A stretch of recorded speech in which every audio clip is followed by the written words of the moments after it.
কি দিয়ে শুরু করব আজ বলুন তো? অযজ্ঞের উপহাস, সেই রবীন্দ্রনাথ ঠাকুরের কথা অনুসারে, নাকি ভাগ্যের পরিহাস? কি দিয়ে শুরু করব বুঝতে পারছি না। তবে একটা বিষয় এখানে পরিষ্কার, যে রাজ্যের বুকে ভাগ্যের অর্থাৎ দুর্ভাগ্যের বলাটা হয়তো সব থেকে ভালো, দুর্ভাগ্যের পরিহাস করছে রাজ্যে। একের পর এক বিভিন্ন ইস্যুতে যখন সরব হচ্ছে যাবতীয় রাজনৈতিক মহল, তখন রাজ্যের পরিস্থিতি একটু অন্য দিকে যাচ্ছে। দেখুন, ২৬-এর বিধানসভা নির্বাচনের আগে প্রত্যেকটি ইস্যু ধরে ধরে যদি ব্যাখ্যা করা যায়, তাহলে সবচেয়ে গুরুত্বপূর্ণ ইস্যু হচ্ছে দুটো। একদিকে আরজি কর, অন্যদিকে চাকরিহারাদের কাতর আর্তনাদ। ২৬,০০০-এর চাকরি গিয়েছে, ২৫,৭৫২ জনের চাকরি গিয়েছে। এবার বলুন, কি দিয়ে শুরু করব? অযজ্ঞের উপহাস দিয়ে, নাকি দুর্ভাগ্যের ভাগ্যের পরিহাস দিয়ে? কোনটা দিয়ে শুরু করব? এখন যে মুহূর্তে আমি কথা বলছি, এখন ঘড়ি কাটা ৬:৫৭ বাজে। এই মুহূর্তে দাঁড়িয়ে এসএসসি ভবনের সামনে সেই সব চাকরিহারারা দফায় দফায় স্লোগান শাউটিং করছেন, বসে রয়েছেন, দাঁড়িয়ে রয়েছেন, প্ল্যাকার্ড হাতে তাদের আন্দোলন করছেন, প্রতিবাদ করছেন, বিক্ষোভ মুখর হচ্ছেন। কিন্তু প্রশ্ন হচ্ছে কেন? আজ ঠিক সন্ধ্যে ৬টার সময় যে বৈঠকের কথা বলা হচ্ছিল, যেই যোগ্যদের তালিকা দেওয়া হবে বলা হচ্ছিল, সেই যোগ্য অযোগ্যদের তালিকা কোথায় গেল? উবে গেল আবার। ঠিক সন্ধ্যে ৬টার সময় যেই যোগ্যদের তালিকা সামনে আসবে বলে সেই সব চাকরিহারারা কার্যত আজ সকাল থেকে বসেছিলেন, শুধুমাত্র এসএসসি সঠিক যোগ্য অযোগ্যদের তালিকাটা সামনে রাখবে, সেই এসএসসি ভবন এখন কার্যত দুর্গ। ঠিক শুনছেন, ঘিরে ফেলা হয়েছে সেখানে বেষ্টনী দিয়ে, পুলিশ নিরাপত্তা দিয়ে। এই পুলিশের নিরাপত্তা, এসএসসি চেয়ারম্যান কোথায় গেলেন তারা? কেন যোগ্য অযোগ্য ছেলেমেয়েরা দিনের পর দিন তারা কে যোগ্য কে অযোগ্য এটা ভাবতে ভাবতে তাদের দিনগুলো কাটাবেন? কেন এসএসসি এখনো পর্যন্ত ওএমআর শিটের মিরর কপি জমা দিতে পারছেন না? তারা বলছিলেন যোগ্য এবং অযোগ্যদের তালিকা আজ নাকি বেরিয়ে আসবে। আচ্ছা ভেবে বলুন তো, কি করে দেবে? যোগ্য অযোগ্যদের তালিকাটা ঠিক কিভাবে দেবে? সুপ্রিম কোর্ট যেখানে কার্যত ১ বছর সময় দিল এসএসসিকে, আবার এসএসসি তো রাজ্য সরকারের বলা যাবে না, অটোনোমাস বডি। ঠিক, এসএসসি অটোনোমাস বডি। সেই অটোনোমাস বডি যারা ১ বছরে কিছু করে উঠতে পারলেন না, সেই এসএসসি হলফনামা দিয়ে ৫,০০০ জনকে কার্যত সুপ্রিম নির্দেশে চাপে পড়ে ৫,০০০-এর তালিকা ঘোষণা করে যে এনারা অযোগ্য। বাকি ২০,৪০০ কি করবেন? তারা পথে বসে থাকবেন। তাদের মধ্যে কে যোগ্য কে অযোগ্য তারা বুঝে উঠতে পারবেন না, বিদ্যালয়ে যেতে পারছেন না, চক ডাস্টার ধরতে পারছেন না, তারা প্ল্যাকার্ড হাতে রাস্তায় রীতিমতো বিরোধী শিবিরের মতো আন্দোলন করছেন, রাজ্য সরকারের এগেনস্টে কথা বলছেন, মুখ্যমন্ত্রী মমতা বন্দ্যোপাধ্যায়ের এগেনস্টে কথা বলছেন, এসএসসির এগেনস্টে কথা বলছেন। কেন? রাজ্য চলছে নাকি অন্য কোনো কিছু চলছে?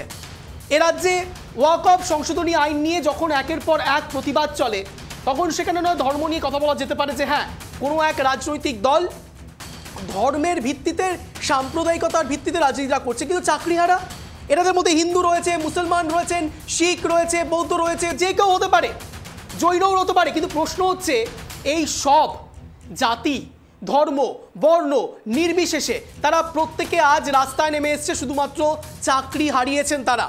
আরজি কর ইস্যুতেও আমরা দেখেছিলাম, রাতের পর রাত সব মেয়েরা মহিলারা রাস্তায় নেমে বসেছেন। বুদ্ধিজীবী থেকে শুরু করে টলিপাড়ার অভিনেতা অভিনেত্রীরা, না মোমবাতি মিছিল নয়, তারা রাস্তায় নেমেছেন, স্লোগান শাউটিং করছেন, বলছেন বা বা বা বা বা উই ওয়ান্ট জাস্টিস। এখনো পর্যন্ত জাস্টিস পাওয়া যাচ্ছে না। আর এটা কি হলো? এবার চাকরিহারারা কি বলবে? তারাও হাতে হাততালি দিয়ে দিয়ে বলছেন উই ওয়ান্ট জাস্টিস। আমরা চাই চাকরিহারা যারা রয়েছে তাদের প্রত্যেকের চাকরি আবার তারা ফিরে পাক, যোগ্যরা যারা রয়েছে তারা চাকরিটা ফিরে পাক। পাচ্ছেন কি? এসএসসি চেয়ারম্যান কার্যত এখন ঠুটো জগন্নাথ বসে রয়েছেন, দিতে পারছেন না চাকরি, দিতে পারছেন না যোগ্য অযোগ্যদের তালিকা, কে যোগ্য কে অযোগ্য বলতে পারছেন না। তাহলে চাকরিহারারা দিনের পর দিন রাস্তায় বসে থাকবেন। এসএসসি ভবনের সামনে কার্যত দুর্গ তৈরি করছেন শুধুমাত্র নিজেদের বাঁচিয়ে রাখার জন্য, ব্যারিকেড করছেন শুধুমাত্র নিজেদের আত্মরক্ষার জন্য। এই সব চাকরিহারারা কি করবে? এই সব চাকরিহারারা দিনের পর দিন যাদের নিরাপত্তা বিঘ্নিত হচ্ছে, যাদের পরিবার রয়েছে, এক একটি পরিবারে যদি ৪ জন করেও ব্যক্তি থাকে, তাদের আর্নিং পার্সেন্ট যদি ১ জন হয় সেই বাড়ির, ভেবে দেখুন সেই বাড়ির অবস্থা কি হয়েছে। ৩১শে ডিসেম্বর পর্যন্ত তাদেরকে সময়সীমা দেওয়া হচ্ছে, বলা হচ্ছে ৩১শে মের মধ্যে বিজ্ঞপ্তি প্রকাশ করতে হবে রাজ্য সরকারকে, ৩১শে ডিসেম্বরের মধ্যে নিয়োগ। বা ভেবে দেখুন তো, ৩১শে ডিসেম্বরের মধ্যে যে নিয়োগ হবে সেই নিয়োগের মধ্যে এই চাকরিহারারা যদি পরীক্ষায় বসেন, তারা প্রত্যেকে পরীক্ষায় পাশ করতে পারবেন তো? যাদের মধ্যে যোগ্যও রয়েছেন, টেন্টেড রয়েছেন, সেই সব যোগ্য চাকরিহারারা তারা আবার পরীক্ষা দিলে চাকরিটা পাবেন, গ্যারেন্টি দিতে পারেন? এসএসসি চেয়ারম্যান গ্যারেন্টি দিতে পারে? সুপ্রিম কোর্ট গ্যারেন্টি দিতে পারে? মুখ্যমন্ত্রী মমতা বন্দ্যোপাধ্যায় গ্যারেন্টি দিতে পারেন? কেউ গ্যারেন্টি দিতে পারেন না। ইনফ্যাক্ট যারা পরীক্ষা দিচ্ছেন তারাও গ্যারেন্টি দিতে পারেন না। 10 বছর ধরে তারা চাকরি করছেন, তাদের সাবজেক্ট ওরিয়েন্টেড চাকরি করছেন। সেই চাকরির মাঝে তারা এখন চাইল্ড সাইকোলজি পড়বে, তারা পেডাগজি পড়বে, তারা বাংলা পড়বে, ইংরেজি পড়বে, ইতিহাস পড়বে, ভূগোল পড়বে, সব পড়বে। শুধু পড়াশুনোই করে যাবে, চাকরি কারা করবে? শিক্ষা জাতির মেরুদণ্ড, সেই সব শিক্ষা ব্যবস্থা এবং তার সঙ্গে সঙ্গে স্কুলগুলোতে যান, দেখুন সেখানে গিয়ে সাধারণ ছাত্রছাত্রীরা কি বলছে। তারাও প্ল্যাকার্ড হাতে ইতিমধ্যে বলতে শুরু করেছেন, আমরা শিক্ষা আমাদের অধিকার, শিক্ষাটা আমাদের পেতে দিন, শিক্ষকদের ফিরিয়ে দিন। কে ফেরাবে? সুপ্রিম কোর্ট ফেরাবে? রাজ্য সরকার ফেরাবে? এসএসসি ফেরাবে? বিরোধী দলের নেতা শুভেন্দু অধিকারী ফেরাবে? কে ফেরাবে? মুখ্যমন্ত্রী মমতা বন্দ্যোপাধ্যায় ফেরাতে পারবে? যদি পারে, তা পারছেন না কেন? কেন এখনো পর্যন্ত এসএসসি হলফনামা দিয়ে সেই সব অযোগ্যদের তালিকা বের করতে পারছে না, যোগ্য অযোগ্য তালিকা বের করতে পারছে না? আরে সন্ধ্যে 6টার সময় যেই যোগ্য অযোগ্যদের তালিকা বের করার কথা, সেই তালিকায় বের করতে পারছেন না তারা। কেন? ঠিক কি সুবাদে? নেপথ্যে কোন বেড়াজাল কাজ করছে? হাতে কোন বেরি পড়া রয়েছে? কেন এসএসসি হলফনামা দিয়ে বলতে পারেনি সুপ্রিম কোর্টকে? কেন এসএসসি সরাসরি যোগ্য অযোগ্য তালিকা বের করতে পারলেন না? কেন আজ এরকম ছবি ধরা পড়বে? এসএসসি ভবনের সামনে যখন দুর্গ তৈরি করা হচ্ছে, তখন সেখানে চাকরিহারারা এভাবে রাস্তায় দাঁড়িয়ে থাকবেন, হাততালি দেবেন, স্লোগান শাউটিং করবেন, সরকারের এগেনস্টে কথা বলবেন। এটা সভ্য সমাজ যেখানে 25,752 জনের চাকরি চলে যায়। 26-এর বিধানসভা নির্বাচনে তখন বলা হবে ঘটা করে তাপবিদ্যুৎ কেন্দ্র শিলান্যাস করা হবে। সেই তাপবিদ্যুৎ কেন্দ্রে 15,000 মানুষের বেকারত্ব নাকি ঘুচবে। 18 কোটি মানুষ রয়েছে বাংলায়, 15,000 দিয়ে সব কিছু মেটানো যায়। চাকরিহারা 25,752 জন, তাদের কি হবে? এদের মধ্যে 20,400, 5,000 তো এমনি বাদ হয়ে গিয়েছে। 20,400 তাদের কি হবে? তাদের মধ্যে কে যোগ্য কে অযোগ্য? 15,000-এর চাকরি পুরুলিয়াতে হলে পরেই সব কিছু ঠিক, মেদিনীপুরে হলে পরেই সব কিছু ঠিক। তাহলে এই চাকরিহারারা কি করবে? রাস্তায় বসে থাকবে দিনের পর দিন, সেই আরজি করের মতো ক্রমাগত লড়াই চলতে থাকবে, প্রসঙ্গ ঘুরতে থাকবে, রাজনীতি হতে থাকবে, আর তারা রাস্তায় বসে থাকবে। তারপর একদিন হঠাৎ করে আসবেন কিছু দল মানুষ, তারা বুদ্ধিজীবীর মতো করে বলবেন এ রাজ্যে উন্নয়ন হচ্ছে, এ রাজ্য উন্নয়নের বার্তা প্রেরণ করছে, এ রাজ্য দিনের পর দিন সাধারণ মানুষের পাশে দাঁড়াচ্ছে, বলে সব হারিয়ে যাবে। আরজি কর হারিয়ে গেছে, চাকরিহারাও এক সময় হারিয়ে যাবে। 26-এর বিধানসভা নির্বাচনের আগে কিছু কিছু সাধারণ মানুষ যারা দিনের পর দিন খেটে খেয়ে নিজেদের রুজি রুটি রোজগারের হিসেব চাইবেন, তারা হারিয়ে যাবেন। চাকরিহারারা তারা চাকরি না পেয়ে হারিয়ে যাবেন। 31শে ডিসেম্বর পর্যন্ত অন্তত সময়টা তো পেয়েছেন। ক্যান্সারটা আমার হয়েছে, আমি আজ না মরে আগামীকাল মরবো, কিন্তু ক্যান্সারটা তো হয়েছে, সেই বিষয়ে কে কথা বলছে? চাকরিহারাদের চাকরিটা রয়েছে এটা বলতে পারবেন? 31শে ডিসেম্বর পর্যন্ত তাদের চাকরিটা রয়েছে, তাও আবার হিউম্যানিটেরিয়ান গ্রাউন্ডে, মানবিকতার গ্রাউন্ডে তাদের চাকরিটা রয়েছে। চিন্তা করুন, ভাবুন। কখন ভাববেন? একটু উঠুন, সন্ধ্যেবেলা টিফিন হয়ে গিয়েছে আপনাদের, উঠুন, বসুন, এইসব চাকরিহারাদের কথাগুলো একটু শুনুন, তারা কি বলছেন একবার শুনুন। আজ তাদের কথা বলবো, শুনবো, এবং রাজনৈতিক ব্যক্তিত্বরা ঠিক কি বলেন সেটাও জানার চেষ্টা করব আগামী 1 ঘন্টায়। নমস্কার, আমি অঞ্জন, আপনারা দেখছেন ট্রাইব টিভি বাংলা। এখন ঠিক শব্দের কাটাকাটি নিয়ে রয়েছে আমি আপনাদের সঙ্গে ট্রাইব টিভি বাংলার পর্দায়। আজও শব্দের তীরে জব্দ হবে ইস্যু, না কোনো রকম প্রোপাগান্ডা নয়। অনেক হয়েছে প্রোপাগান্ডা, রাজনৈতিক স্তরে একে অপরকে বিদ্ধ করার দিন অনেক হয়েছে। এবার সেই সব চাকরিহারাদের হয়ে কথা বলুন, যারা রাস্তায় বসে রয়েছে, যারা পড়াশোনাটা করেছেন, রাতে দিনে শুধুমাত্র চাকরিটা পাবেন বলে পড়াশোনাটা করেছেন, তাদের হয়ে কথাটা একবার বলুন। রাস্তায় বেরিয়ে আসুন। সেই সব বুদ্ধিজীবীরা কোথায়? কেন সেই বুদ্ধিজীবীদেরকে দেখা যাচ্ছে না? কেন 7-এর মঞ্চে ইনডোরে দাঁড়িয়ে সেখানে কথা সাহিত্যিকদেরকে দেখা যায়, যারা মোটিভেশন দেন তাদেরকে সেখানে দেখা যায়? এখন তারা কোথায়? খুঁজে পাওয়া যাচ্ছে না কেন তাদের?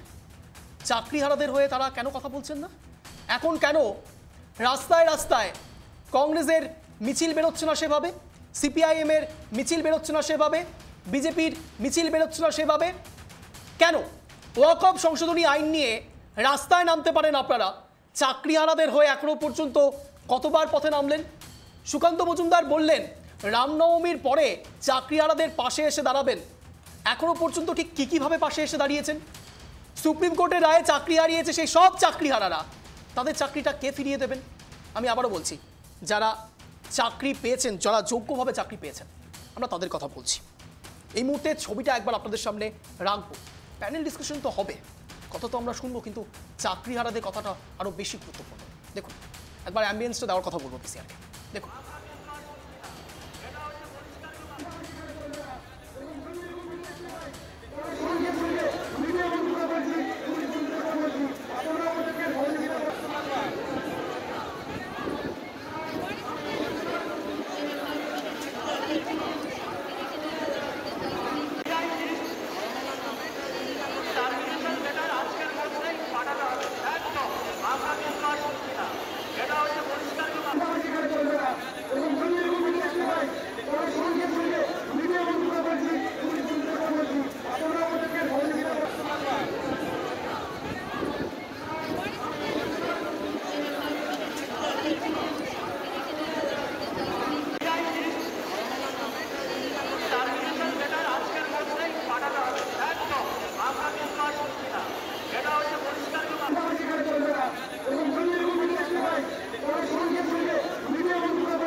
মনে আছে আপনাদের নিশ্চয়ই সিদ্দিকুল্লাহ চৌধুরী, তিনি বলেছিলেন নাকি কলকাতা থমকে দেবেন।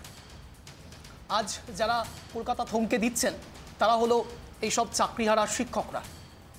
তাদের মধ্যে যোগ্য অযোগ্য কারা রয়েছেন আমরা জানি না, কিন্তু আপাত দৃষ্টিতে যদি সত্যিই সব যোগ্যরা সেখানে গিয়ে থাকেন, হিউজ সব যোগ্য চাকরিহারারা সেখানে দাঁড়িয়ে রয়েছেন, কলকাতা থমকে রয়েছে, পুলিশের সঙ্গে খণ্ডযুদ্ধ বাজছে।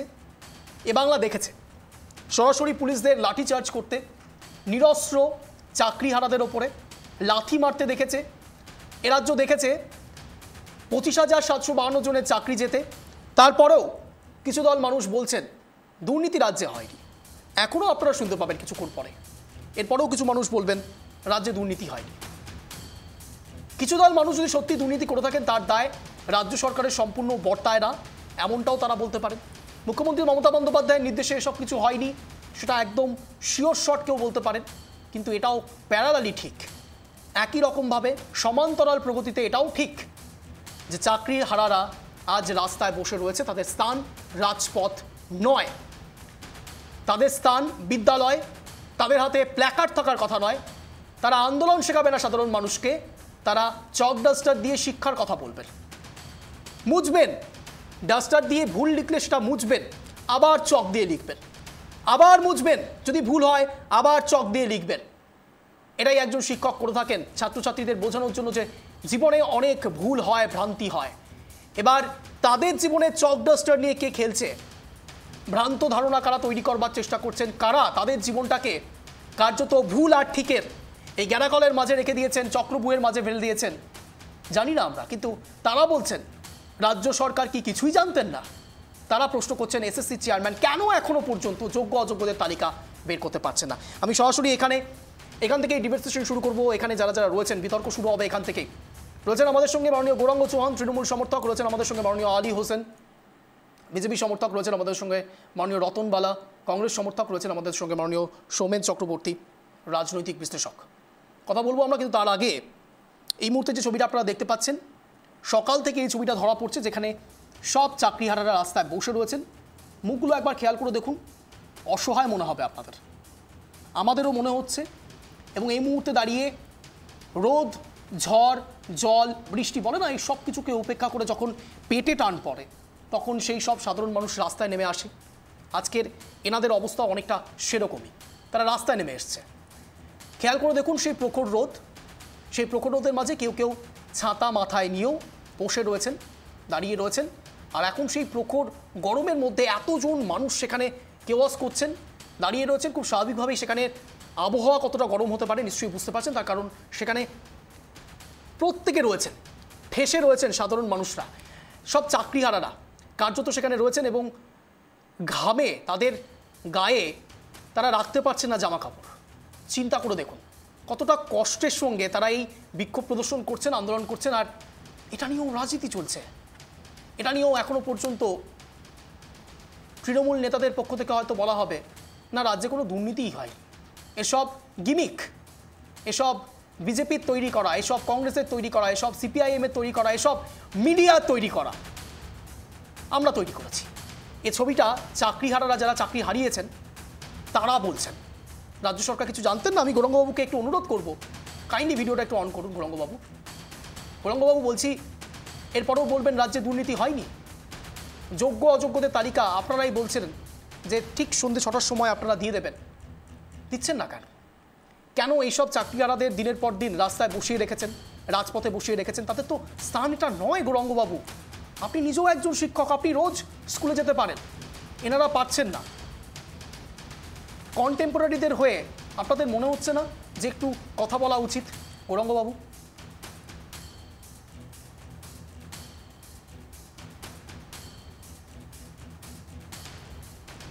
আমি জানি না গৌরাঙ্গবাবু প্যানেল ডিসকাশন চলাকালীন অবস্থায় হয়তো সম্ভবত কোথাও গিয়েছেন, তাই জন্য হয়তো ভিডিওটা অফ করে রেখেছেন। আমি এখানে আলীবাবুর কাছে যাব। আলীবাবু, এখানেও রাজনীতি, এটা নিয়েও রাজনীতি হবে? এরপরেও সত্যি কিছু বলার জায়গা থাকে? চাকরিহারারা রাস্তায় দাঁড়িয়ে রয়েছেন, এসএসসি ভবন কার্যত দুর্গে পরিণত হয়েছে। পুলিশি নিরাপত্তা এসএসসির চেয়ারম্যানের থাকতে পারে, আর এই সব চাকরিহারারা যারা দিনের পর দিন রাস্তায় বসে রয়েছেন তাদের নিরাপত্তা, তাদের পরিবারের নিরাপত্তা, তাদের পরিবার ঠিক কিভাবে চলবে? দেখা যাচ্ছে। হ্যাঁ রতনবাবু, দেখা যাচ্ছে। আলীবাবুর কাছে আসবো। আলীবাবু বলুন। আপনি যে বিষয়টা সত্যি সত্যি খুব বেদনাদায়ক, এখন চাকরি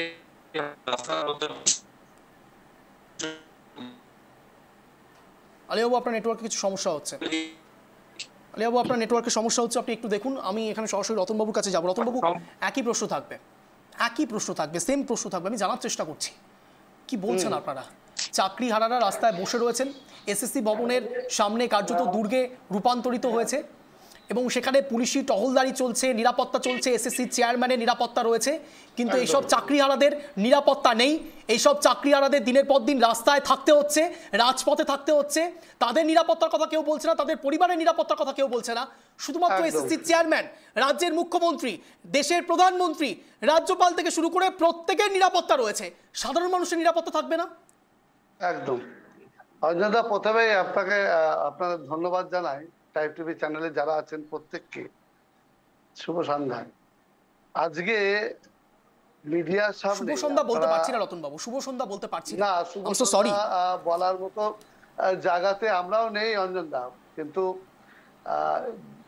বলতে হয় তাই বললাম। কিন্তু এই পরিস্থিতিতে কল্পনা করা যায় যে যিনি রাজ্যের মন্ত্রী, আমরা সাধারণ রাজনীতি করার লোক, খেটে খাওয়া মানুষ, ঠিক আছে, আমাদের কথা নাই বা দাম দিল, যিনি রাজ্যের মন্ত্রী, সরকারি মন্ত্রী, শিক্ষামন্ত্রী, তিনি বলেছিলেন যে আজকে উনি বৈধ অবৈধদের লিস্ট বের করবেন।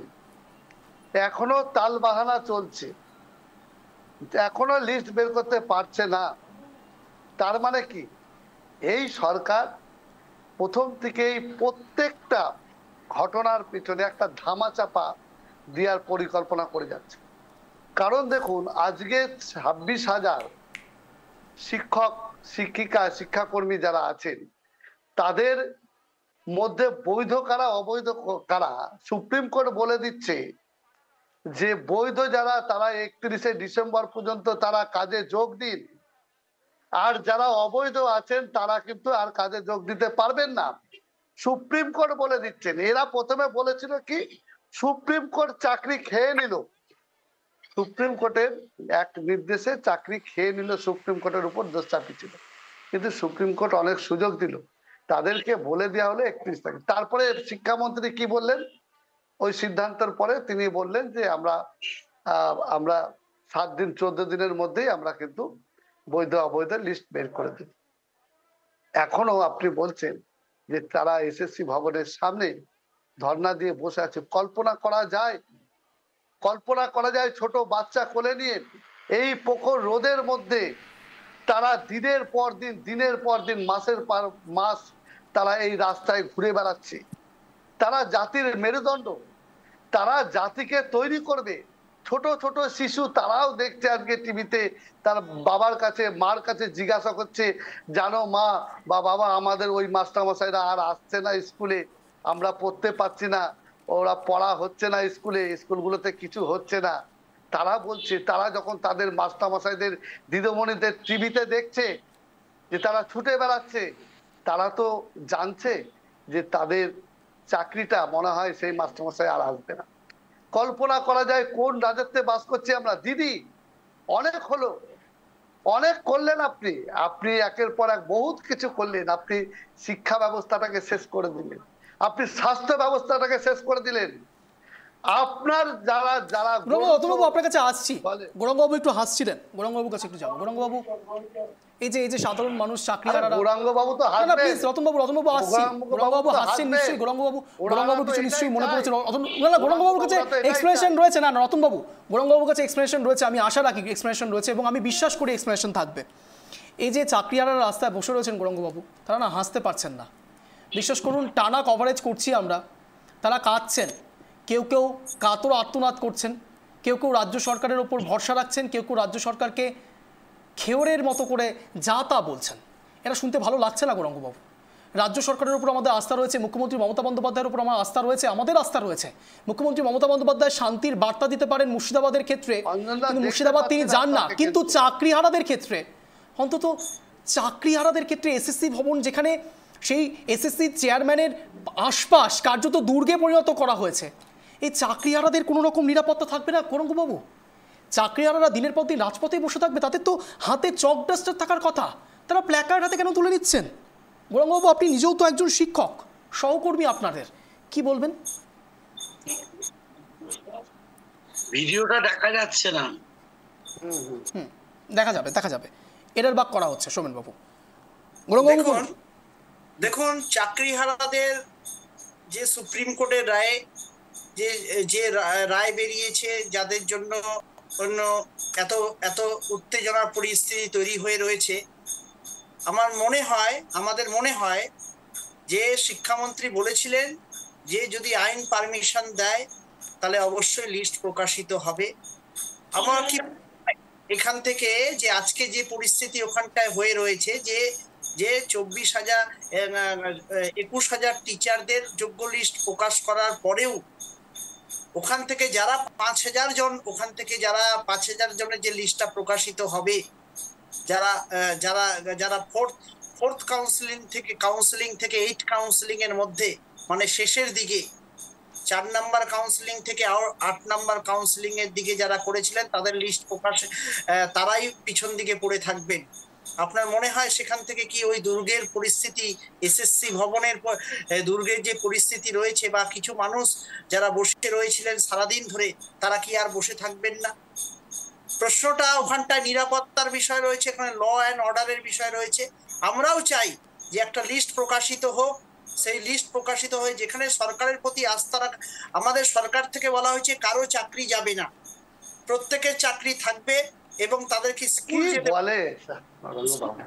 হয়েছে। স্কুলের প্রতি, ছাত্রছাত্রীদের প্রতি এখন সেমিস্টার পরীক্ষা চলছে, খাতা দেখা, মাধ্যমিক উচ্চ মাধ্যমিকের খাতা দেখার প্রক্রিয়া চলছে। বেশ গৌরাঙ্গবাবু আসছি আপনার কাছে, কিন্তু সময় এখন একটা ছোট্ট বিরতি, ফিরছি বিরতির পর কোথাও যাবেন না, দেখতে থাকুন ট্রাইব টিভি বাংলা। শব্দের কাটাকাটি, শব্দের তীরে জব্দ হবে ইস্যু।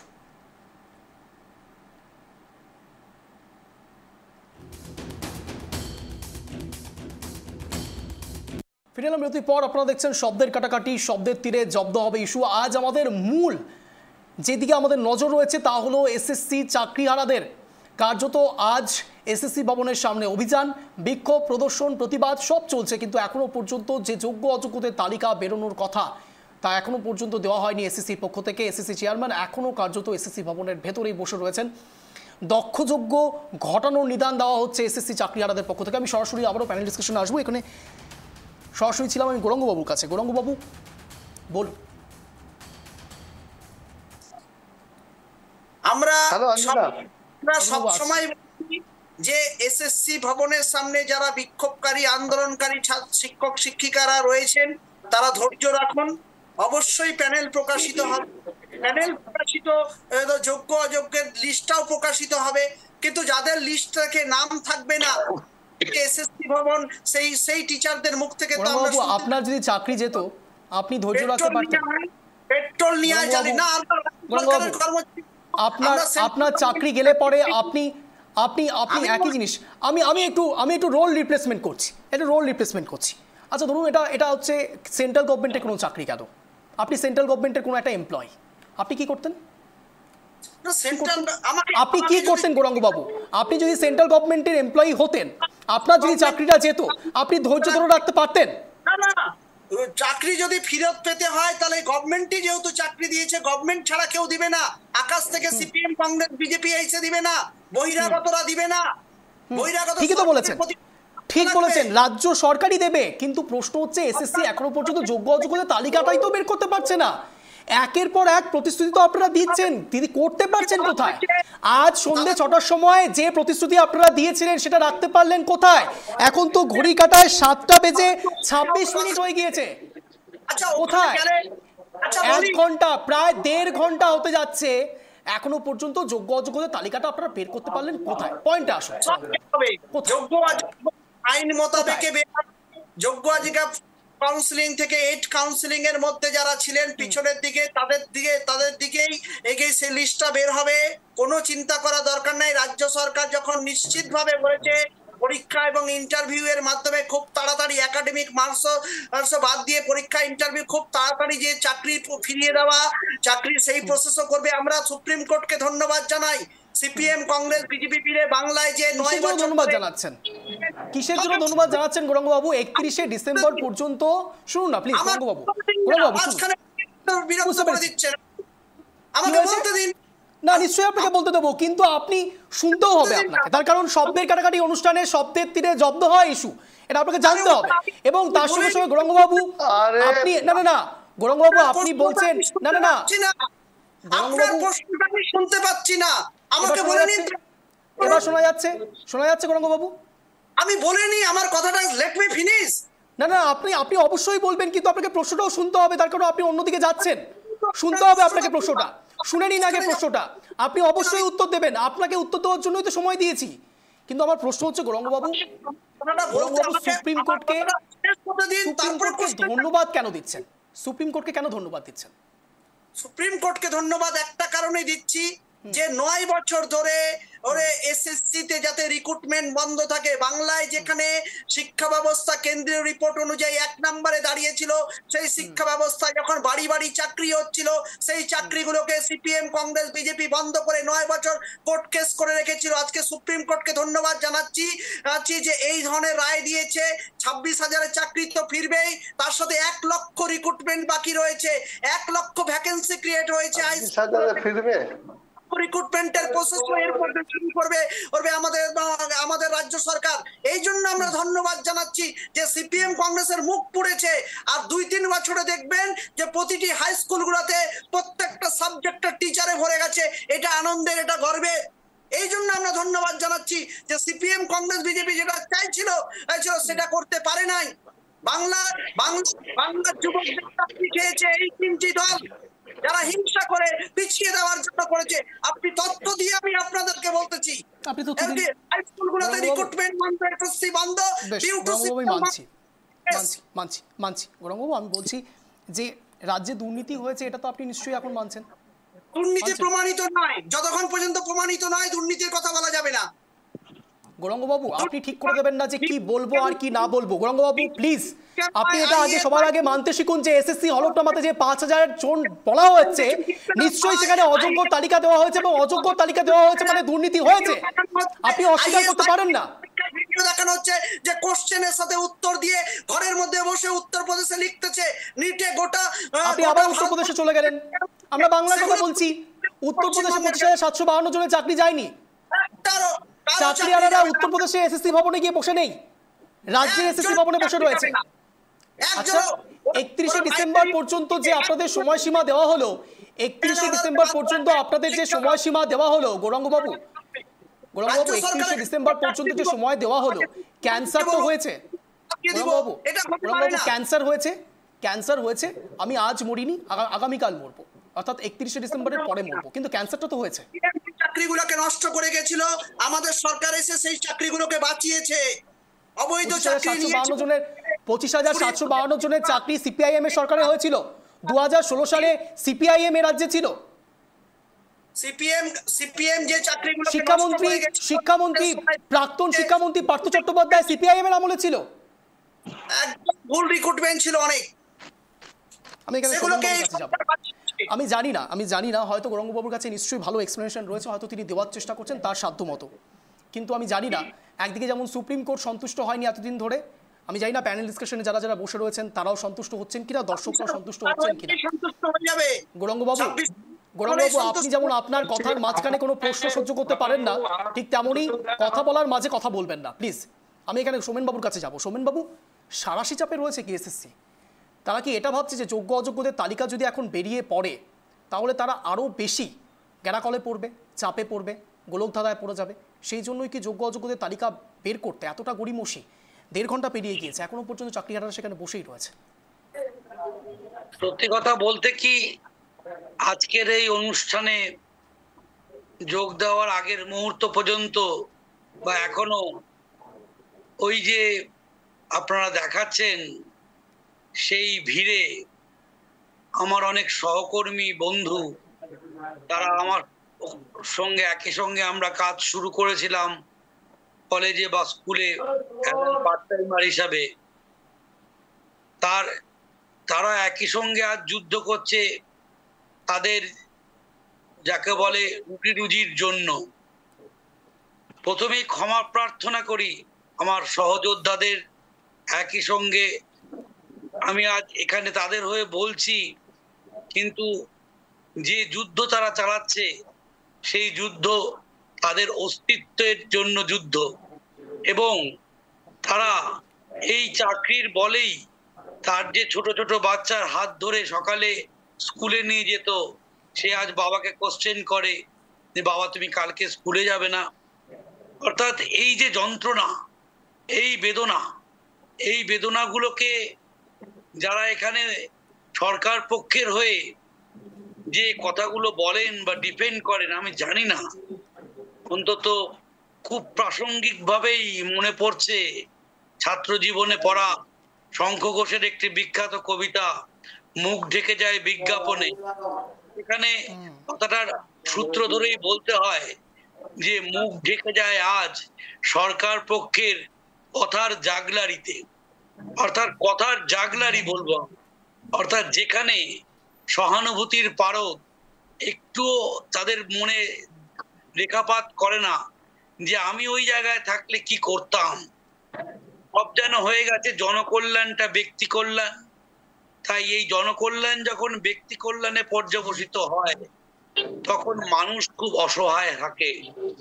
আমি আজকে প্রারম্ভিক পর্বে যে আলোচনা চলছে তাতে আবারও সত্যি কথা বলতে খুব বেদনাহত মনে বলছি যে সাহিত্যগুলো আমরা মনে করুন 70-এর দশকে পশ্চিমবঙ্গ গভীর এক খাতের ধারে দাঁড়িয়েছিল, অর্থনৈতিক, সামাজিক, রাজনৈতিক অস্থিরতার মধ্য দিয়ে। আমরা দেখেছি তার প্রতিফলন স্বর্গমর্ত পাতালে শঙ্করের বইয়ে, উপন্যাসে, যা দিয়ে যে জন অরণ্যের সেই সোমনাথকে চাকরিহীন ভাবে বেড়াতে।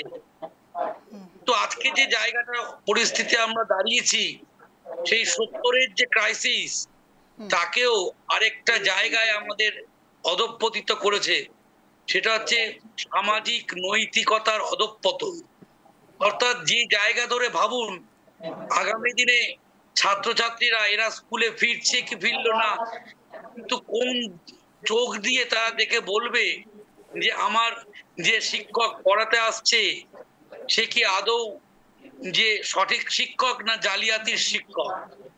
এই প্রশ্নগুলো তাদের মনে উঠে আসবে এবং শিক্ষকের মান মর্যাদা সেই দিক থেকে নৈতিকতার কোন জায়গায় কি অবস্থান করবে সেটা সোমেনবাবু, আপনি নৈতিকতার কথা বলছেন, আমি বলছি বিরোধীদেরও কি নৈতিকতা রয়েছে? সোমেনবাবু, চিন্তা করে দেখুন তো একবার, সুকান্ত মজুমদার রাজ্য সভাপতি, তিনি বলছেন যে রামনবমীর পরে তাদের পাশে এসে দাঁড়াবেন। কি দাঁড়িয়েছেন তিনি? আজ তো চাকরিহারারা রীতিমতো একা। এখানে আমি বিজেপি শাসিত রাজ্য রাজনৈতিক দলের প্রতিনিধিত্ব যারা করছেন, আমি জাগলারিটা কেন বললাম যে তারা এই বিষয়গুলোকে ওত পেতে থাকেন কি করে আমি রাজনৈতিক রুটি সেকবো বলে, এবং রুটি সেকবো আমার রুটি কতটা ফুলবে, কতটা ডিভিডেন্ড পাবো সেই আশায়। তাই বলছি সাধারণ মানুষ যারা হয়তো কোনো পলিটিক্যাল আইডেন্টিটি বা পাসপোর্ট ব্যবহার করতে জানে না, করে না, সেই মানুষগুলো পশ্চিমবঙ্গে আজ সত্যি খুব অসহায়। দৈনন্দিন প্রতিদিনের জীবনযাত্রায় তাদের যে ধরনের যে স্ট্রাগল করতে হচ্ছে সেইটা তিনটে দিক থেকে তাদের ত্রিফলা ভাবে আক্রমণ করছে, সামাজিক, রাজনৈতিক এবং অর্থনৈতিক। তার ফলে যে ক্রাইসিসটা পশ্চিমবঙ্গে দেখা দিচ্ছে তা সত্যি একাধারে খুব গভীর থেকে গভীরতম খাতে। আমি এখানে আলীবাবুর কাছে যাব। আলীবাবু, একদিকে সৌমেনবাবু তিনি বলছেন শঙ্খ ঘোষের কবিতার লাইন যে মুখ ঢেকে যায় বিজ্ঞাপনে, আমি যেটা দিয়ে শুরু করেছিলাম আমার অযোগ্যের উপহাস রবীন্দ্রনাথ ঠাকুরের, তিনি বলছেন নক্ষত্র খসিল দেখি দ্বীপ মোড়ে হেসে, বলে এত ধুমধাম এই হলো শেষে। সত্যিই তো তাই, আপনারা একে অপরের দিকে তাকাচ্ছেন, বলছেন শাসক দল এই করছে সেই করছে, আপনারা তাদের দিকে তাকিয়ে হাসছেন, এত ধুমধাম করছেন, রাজ্যের এত নিন্দা প্রদর্শন করছেন, কিন্তু শেষ অবস্থায় চাকরিয়ালরা রাস্তায় বসে রয়েছে। এখন আপনাদের কাউকে দেখা যাচ্ছে না আলীবাবু, বিরোধীরা কেউ নেই। কোথায় আপনাদের আওয়াজ? হ্যালো, কোথায় হারিয়ে যাচ্ছে? শোনা যাচ্ছে? হ্যাঁ আলীবাবু বলুন। হ্যালো রঞ্জন বাবু, শোনা যাচ্ছে কি? স্পষ্ট আলীবাবু বলুন। হ্যালো আলীবাবু বলুন, শোনা যাচ্ছে। রঞ্জন বাবু, শোনা যাচ্ছে? শোনা যাচ্ছে আলীবাবু বলুন। বলছি এখানে লোডশেডিং চলছে, লোডশেডিং চলছে। বেশি দিন আর লোডশেডিং হবে না, চিন্তা করবেন না। শালবনীতে তাপবিদ্যুৎ কেন্দ্রের শিলান্যাস হয়েছে। আমি এখানে রতনবাবুর কাছে যাব। আলীবাবু, আপনার নেটওয়ার্ক একেবারেই খারাপ আসছে। আমি এখানে রতনবাবুর কাছেই যাব। রতনবাবু, একদিকে শালবনীতে তাপবিদ্যুৎ কেন্দ্র শিলান্যাস হয়, আলীবাবুর ওখানে কারেন্ট চলে যায়, আর অন্যদিকে চাকরিয়ালরা রাস্তায় বসে থাকেন এইভাবে দিনের পর দিন, আর বিজেপিদেরকে আর দেখা যাচ্ছে না। বিজেপিও ওরকমই অনেকটা অন্ধকারে চলে গিয়েছেন বোধহয়। রতনবাবু বলি, অঞ্জনদা, আপনার এই চ্যানেলের মধ্যে চলে এসছে সারা বাংলায় যারা আজকে যে যোগ্য শিক্ষকরা রাস্তায় বসে এবং এসএসসি ভবনের সামনে তারা অধীর আগ্রহে বসে আছে যে সুখবরটা নিয়ে সে আজকে হয়তো বাড়িতে যাবে। সৌমেনবাবু যেটা বললো, গায়ের লোম খাড়া হয়ে যাচ্ছে অর্জুনদা, যে মানে কল্পনা করা যায় না। যে উদাহরণটা দিল, বাচ্চা শিশুরা বসে আছে বাড়িতে, বলছে বাবা স্কুল যাচ্ছে না কারণ। এমন এক মানে মাননীয় মুখ্যমন্ত্রী পশ্চিমবাংলায়, যিনি অনুভূতিহীন, বেদনাহীন, হৃদয়হীন, কি করে বলছেন কথাগুলো? রতনবাবু কি করে কথাগুলো বলছেন যে মুখ্যমন্ত্রী মমতা বন্দ্যোপাধ্যায়? এই কারণেই বলছি অঞ্জনদা, যে আজকে উনি বলেন যে মানুষ মাত্রই ভুল হতে পারে, মানুষ মাত্রই ভুল হয়, তা মানছি দিদি, আপনি তো ভুল করেছেন। আপনি যখন বলতে পারেন যে ভুল হতে পারে, আপনি এসে সবার সামনে বলুন না যে আমরা 5,000 শিক্ষকদেরকে টাকার বিনিময়ে বা 2 নম্বরই করে এই করে সেই করে আমরা নিয়েছি, বাদ বাকি যারা শিক্ষক আছেন এটা আমাদের ভুল হয়েছে, আপনাদের মিডিয়ার সামনে বলুন। আপনারা তো আছেন, আপনারা দাঁড়িয়ে আছেন, তো আপনারা এদের সাথে রোদের মধ্যে দাঁড়িয়ে আছেন, জানি আপনারা থাকেন এবং অনেক কষ্ট করে খবর সংগ্রহ করেন, তো আপনাদের সামনে বলুক না কি আছে, সত্যি বলতে অসুবিধা কি? আপনি যে ব্যর্থ, আপনি যে দুর্নীতি পরায়ণ, আপনি যে দুর্নীতি করে শিক্ষা বলুন, স্বাস্থ্য বলুন, গোটা বাংলার যে সমস্ত দপ্তরে মানে দুর্নীতিতে ছেয়ে গেছে, এটা তো জলের মতো পরিষ্কার। আজকে অঞ্জনদা উনি কি দিয়ে ঢাকবেন এই দুর্নীতির কালি? উনি কিভাবে মুছবেন আমি বুঝতে পারছি না। কারণ দেখুন, কোনো একটা দপ্তর দেখুন, সমস্ত দপ্তরে দুর্নীতি। আজকে ওনার মনে হচ্ছে না যে স্কুলগুলোতে একেবারে শিক্ষক যারা এতদিন শিক্ষকতা করলো তারা আর স্কুলে যেতে পারছে না, তাদের ছেলে মেয়েদের পঠন পাঠন পুরো ভেঙে পড়েছে। আজকে আলীবাবুরা কি বলবেন? আলীবাবুদেরও যে সমস্ত জায়গাতে সরকার চলছে একই অবস্থা, একই অবস্থা। তাই আমরা জাতীয় কংগ্রেসের পক্ষ থেকে বলতে চাই অঞ্জনদা, যে রাস্তায় যারা আপনাদেরও দেখা যাচ্ছে না রতনবাবু, রাস্তায় আপনাদেরও দেখা যাচ্ছে না। কোথায় অবশ্যই রতনবাবু, কোথায় বেরিয়েছে আপনাদের মিছিল? আমাদের এই চাকরিয়ারদের পাশে আপনাদেরকে দেখা যাচ্ছে? কোথায় আপনারা? কোথায়? আছি অঞ্জনদা। শুনুন রতনবাবু, প্যানেল ডিসকাশনে বসে আপনারা বলতেই পারেন যে পাশে রয়েছেন প্রদেশ কংগ্রেস সভাপতি, সাংবাদিক বৈঠকও করতে পারেন, কিন্তু চাকরিয়ারদের পাশে এই মুহূর্তে কেউ নেই রতনবাবু। আপনারা প্রত্যেকে রাজনীতির রুটি শেখছেন। যারা আমাদেরকে যারা বলে যে দূরবীন দিয়ে খুঁজে পাওয়া যায় না, দেখা যায় না, হ্যাঁ আমরা কিন্তু তাদের পাশে আছি অঞ্জনদা। এই যে আপনার চ্যানেল থেকে বলছি অঞ্জনদা, যে তাদের পাশে আমাদের যে প্রদেশ সভাপতি শুভঙ্কর সরকার, তিনিও এই চাকরিহারা, যারা যোগ্য চাকরিহারা ছেলে মেয়েদের, তাদের অনশনে বলুন, তাদের আন্দোলনে জল দিতে গেছিল অঞ্জনদা, জলের বোতল দিতে গেছিল শুভঙ্কর সরকার আমাদের প্রদেশ সভাপতি। সেই জলের বোতল পর্যন্ত পুলিশ দিতে দেয়নি। কল্পনা করা যায়, গরমের মধ্যে মানুষ জল মানুষের জীবনকে বাঁচায়, সেই জল পর্যন্ত দিতে দেয়নি। কেমন নিষ্ঠুর নির্মম অত্যাচার চলছে। আজকে বাংলা কোথায় চলেছে অঞ্জনদা? আজকে গৌরাঙ্গবাবুর কাছে যাবো রতনবাবু, আমি এখানে গৌরাঙ্গবাবুর কাছেই যাবো। গৌরাঙ্গবাবু, আর কিছুদিন পরে সোমবার দিন আবারও হয়তো শুনানি, আমি আছি রতনবাবু, আমি এখানে গৌরাঙ্গবাবুর কাছে যাবো। সোমবার দিন শুনানি রয়েছে, আমি আসছি।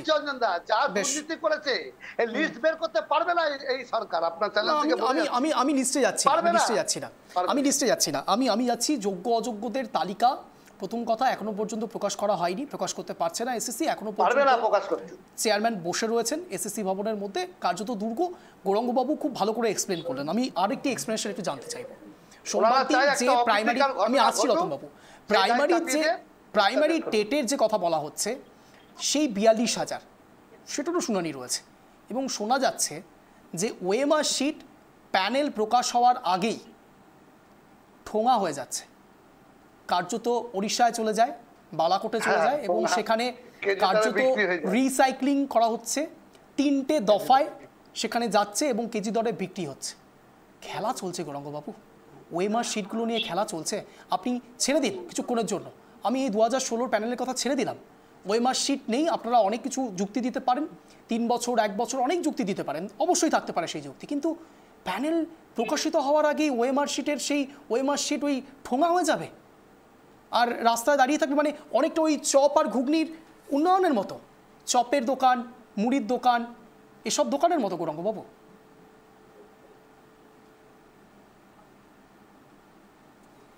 গৌরাঙ্গবাবু আপনার কথা শোনা যাচ্ছে না, আনমিউট করুন প্লিজ। হ্যাঁ বলুন বলুন। 42,000 প্রাইমারি টিচারদের প্যানেল প্রকাশের আগেই সেই ওয়েবার সিট উত্তরপ্রদেশে কোথাও পাওয়া গেছে, এরকম তথ্য তো আমাদের কাছে নেই। উড়িষ্যায় এগুলো সব নিজস্ব বানানো গল্প ছাড়ার কিছু না। আজকে 2014 নোটিফিকেশন হয়েছিল 14 সালে, 17 সালে তার রিক্রুটমেন্ট প্রসেস কমপ্লিট হয়েছে 45,000 টিচার। 17 সাল থেকে আজকে হচ্ছে 25 বছর, বেশ 8 বছর, আমি বলি 8 বছর পরে বা 23 সালে বা 24 সালের দিকে আব্দুল মান্নান কংগ্রেসের, অধীর রঞ্জন চৌধুরী কংগ্রেসের, সিপিএম এর বিকাশ রঞ্জন ভট্টাচার্য, আর বিজেপি থেকে যে বড় বড় তাবড় নেতাদের এখন নাম শোনা যায় যারা সংসদে গেছে, তো তারা হচ্ছে বিভিন্ন ভাবে যদি চক্রান্ত করে, একটা ওএমআর সিটকে রাখার একটা কোম্পানি টেন্ডার নেয়, সেই বাইরের কোম্পানি টেন্ডার সে তারটা রাখবে 1 বছর তার ভ্যালিডিটি থাকে নিয়ম অনুযায়ী, সেইটাকে রাখবে, তারপরে রেখে দিয়ে সে চপের দোকানে দিবে না ঘুগনির দোকানে দিবে, সেই কাগজগুলোকে পেস্টিং করে বিক্রি করবে। সেই কোম্পানির বিষয় কমপ্লিট কথাটা বুঝতে হবে আপনাদেরকে যে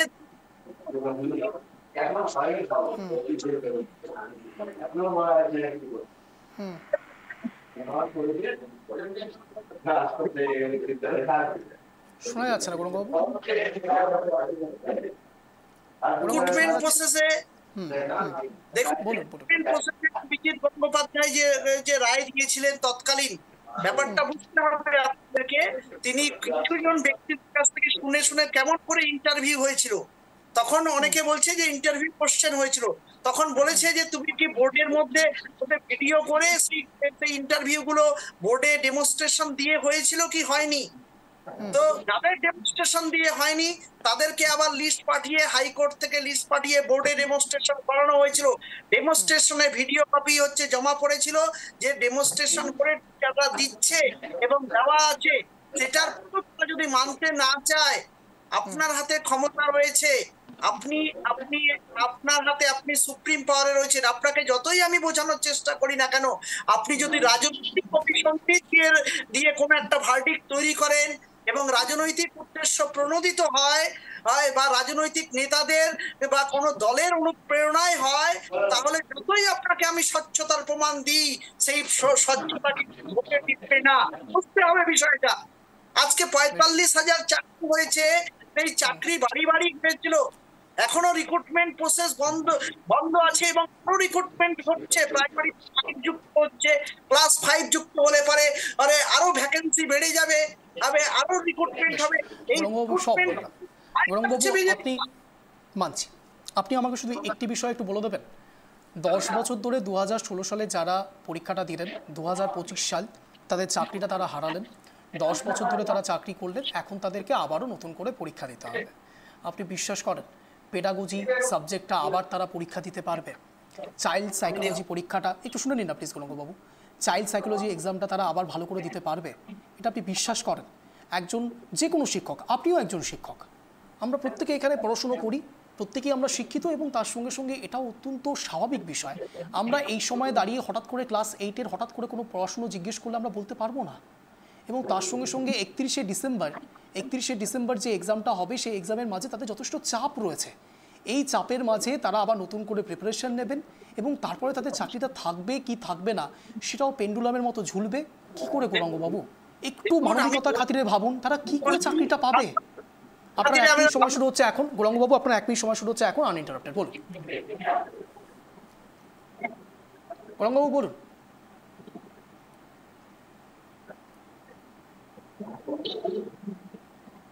দেখুন শোনা যাচ্ছে? হ্যাঁ শোনা যাচ্ছে, বলুন। দেখুন যেভাবে করে শিক্ষকদেরকে, বাংলা শিক্ষিকাদেরকে অপমানিত করা হয়েছে, যেভাবে করে পরীক্ষা ব্যবস্থার মধ্যে দিয়ে আনার ব্যবস্থা করা হয়েছে, সেটাকে কখনোই কাম্য ছিল না এবং বিপদগ্রস্ত বলেই আজকে পথে বসে রয়েছে। সেটার জন্য কিন্তু পরীক্ষা নেওয়ার কথা বা পরীক্ষার কথা সেটা সুপ্রিম কোর্টের অর্ডারে হয়েছে। সুপ্রিম কোর্টের অর্ডার অনুযায়ী এটা হচ্ছে। তবে রাজ্য সরকার মাননীয় মুখ্যমন্ত্রী উচিত নিশ্চয়ই নিশ্চয়ই পরীক্ষা দিতে অসুবিধা তো হবেই পারে, কিন্তু তবুও আমরা বলবো কারো চাকরি যাবে না। রাজ্য সরকারের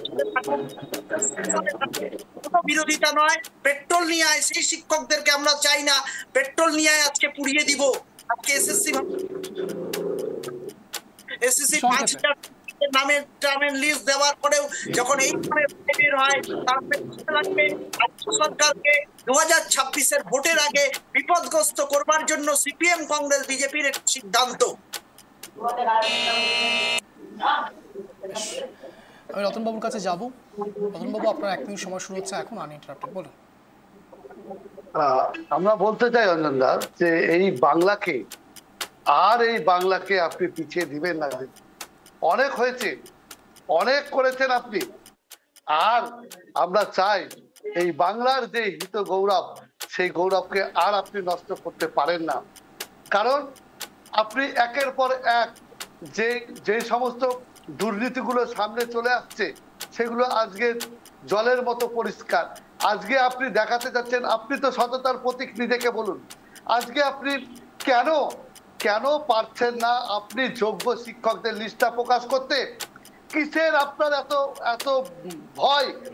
কেন আপনি সত্যি কথা বলতে পারছেন না যে তোমরা যারা অযোগ্য, তোমাদের তোমাদের আমরা ভুল করে নিয়োগ করেছি, এর জন্য আমরা ক্ষমা প্রার্থী, আমরা দুঃখিত। আপনি আসুন, আসুন বাংলার মানুষের কাছে আপনি ক্ষমা চান যে আপনি এই অপরাধের জন্য আপনি দুঃখিত, আপনি লজ্জিত, আপনি এটা বাংলার মানুষকে বলুন। আমরা যোগ্য শিক্ষকদের পাশে ছিলাম, অঞ্জনদা আছি, ভবিষ্যতেও আমরা থাকবো। এই লড়াই শেষ পর্যন্ত আমরা দেখেই ছাড়বো। বেশ, আমি এখানে সরাসরি চলে যাব সোমেনবাবুর কাছে। সোমেনবাবু, আমার প্রশ্ন একটি জায়গাতেই থাকবে, আপনিও একজন অধ্যাপক। সত্যি কি এটা সম্ভব যে 2016 সাল থেকে 2025 সাল অবধি যারা শিক্ষকতা মধ্যে ছিলেন তাদেরকে এখন নতুন করে আবারও এক্সাম দিতে হবে, এবং সেই এক্সাম প্যাটার্ন, সেই প্যাটার্নের সঙ্গে নিজেকে ধাতস্থ করা, তারপরে সেখানে এক্সাম বসা, তারপরে সেই এক্সামে আবার ক্র্যাক করা সত্যি সহজ হবে? আপনার 1 মিনিট সময় শুরু হচ্ছে এখন, আনইন্টারাপ্টেড, বলুন। আসলে প্রতিটা ক্ষেত্রেই আপনাদের প্যানেলে শেষে যে 1 মিনিটের সময় আমি নিজেকে উপস্থাপন করি একজন সিভিল সোসাইটির সদস্য হিসাবে, আজ থেকে হয়তো বলতে হবে যে আমাদের নির্বোধ মানুষরা যারা আছি, আমজনতা, তাদের সদস্য হিসাবে। কারণ আমাদের বেছে নিতে হচ্ছে রাজনৈতিক শিক্ষক কর্মী, তারা নিদান হাঁকবেন, আর আমাদের পুনরায় শিক্ষার জ্ঞান নিতে হবে। এবং একই রকম ভাবে বিজ্ঞানগত যুক্তিগত জায়গা থেকেও আমরা কোনো কিছুকে বিশ্লেষণ করব না। অর্থাৎ মনস্তত্ত্ব একটা বিজ্ঞান, শিক্ষণ প্রণালী একটা বিজ্ঞান, যে শিক্ষায় আমরা শিক্ষিত হয়ে উঠেছি, সমস্ত কিছুকে বাদ দিয়ে আমাদের সেই হীরক রাজার নতুন দেশে আমাদের যেন নতুন মস্তিষ্ক ধোলাই করে নতুন নিদান পাঠ করতে হবে। তাই শেষ করছি শঙ্কবাবুরই একটি কবিতার মধ্যে দিয়ে, যা 70-60-এর দশকে খাদ্য আন্দোলনের সময় তিনি লিখেছিলেন। সেই কাকদ্বীপ থেকে বিয়ের মঞ্চ থেকে উঠে আসা সেই মহিষী মহিলা যে রাজপথে রাইটার্সের দিকে এগিয়েছিলেন খাদ্যের জন্য, সেই কবিতার ছোট্ট একটি লাইন দিয়ে আজ মনে পড়ছে, নিভন্ত এই চুল্লিতে মা একটু আগুন দে, আর কিছুকাল বেঁচেই থাকি বাঁচার আনন্দে, 2 পারে 2 রুই কাতলার মারণি ফন্দি, 2 হাতে হাত 2 হাতিয়ার পরাতে মন্দি, নিভন্ত এই চুল্লিতে মা একটু আগুন দে। অনেক ধন্যবাদ আপনাদের 3 জনকে, আমাদের সঙ্গে আদিবাবু ছিলেন, আপনাদের 4 জনকে একসঙ্গে অনেক ধন্যবাদ ট্রাই টিভি বাংলা আসার জন্য, শব্দের কাটাকাটি অনুষ্ঠানে যোগদান করার জন্য। যে কথা বলে আজকের এই শো শেষ করব, দেখুন, শব্দের তীরে জব্দ ইস্যু করা যায়, হয়তো যায় যদি সেখানে ব্যাখ্যা সঠিক থাকে। যদি কথা জাগলারিতে কার্যত ইস্যু না হারিয়ে যায়, তাহলে শব্দের তীরে ইস্যু জব্দ করা যায় না। শব্দের কাটাকাটি শুধুমাত্র একটি অনুষ্ঠান নয় যে সন্ধ্যে 6:57 আপনারা দেখতে বসবেন। শব্দের কাটাকাটি একটি অনুষ্ঠান যা আপনাদের কথা বলে অঞ্জনের মুখ দিয়ে, ট্রাইব টিভি বাংলার মারফত। আমরা কেন এই শব্দের কাটাকাটি অনুষ্ঠান এনেছি জানেন? তার কারণ এই কেওয়াসের মাঝে আসল ইস্যুগুলো হারিয়ে যায়। ক্রমাগত আপনাদের কথাগুলোকে দাবিয়ে দেওয়া হয়, সেই কথাগুলোই শব্দের কাটাকাটি অনুষ্ঠানে আপনাদের সামনে রাখার চেষ্টা করি এবং প্রশ্নটা করেও যাব। কিন্তু ক্ষমাপ্রার্থী সেই সব দর্শকদের যাদের কাছে হয়তো আমরা ভ্যালু অ্যাড করে উঠতে পারি না। হয়তো আপনাদের মনে হয় যে কথা জাগলারিতে গোল গোল করে ঘুরিয়ে মূল ইস্যুগুলোকে ক্রমাগত হারিয়ে দেওয়ার কেউ বা কারা ক্রমাগত চেষ্টা করে যাচ্ছেন। আমরা ক্ষমাপ্রার্থী সেই সব চাকরিহারাদের কাছেও যারা রাস্তায় রাজপথে বসে রয়েছেন। আমরা ঠান্ডা ঘর থেকে বসে আপনাদের হয়ে কথা বলছি, হয়তো কথা বলে উঠতে পারছি, তার কারণ আমরা বলতেও চাই। কিন্তু চাকরিহারা কারা হয়েছেন ভাবুন তো। সেই সব অযোগ্য শিক্ষকরাও যারা সত্যিই যদি টাকাটা দিয়ে থাকেন, তারাও একই রকমভাবে অন্যায় করেছেন। অর্থাৎ অন্যায় যে করে, অন্যায় যে সহে, দুজনেই সমান দোষী। কথা বলে আজকে এই স্পেশাল শো শেষ করবো। এরকম দেখার জন্য প্রতিদিন ঠিক সন্ধ্যে 6:57 নজর রাখতে হবে ট্রাইব টিভি বাংলায় শব্দের কাটাকাটিতে। শব্দের তীরে জব্দ হবে এসো। নমস্কার।